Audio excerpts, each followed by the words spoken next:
So what got you interested in inflammatory conditions and autoimmune disease?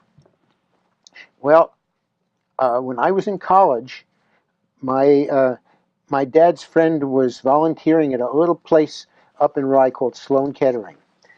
Little place. It was. It was Yeah. like, it's now a condo village, Okay. the place where that was. And it was a laboratory where they were testing all kinds of stuff that they could find and seeing if it would kill tumors. But there was one little laboratory in there that was doing tumor immunology.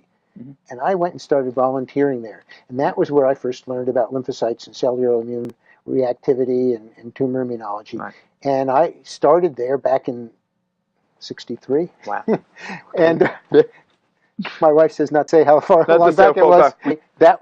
And from there, I went to a series of different laboratories where I was studying cellular immunology and winding up at the National Cancer Institute. So I've had a long interest in the basic science behind this. And that I've translated into my clinical understanding of how these things work. Yeah. And it helps me see somebody's picture and pull it together in a way that I wouldn't have otherwise. Yeah, yeah, so refreshing. I have to tell you that, with your background as a medical doctor, to be engaged in all these alternative methods and seeing them work so well for you, love it.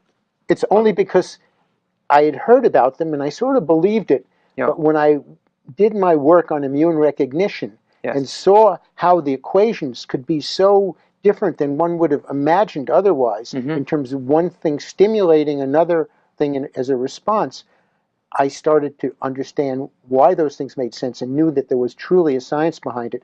That science didn't become understood generally until almost 20 some odd years later, when people started talking about this in the New England Journal of Medicine. That's amazing. It's great.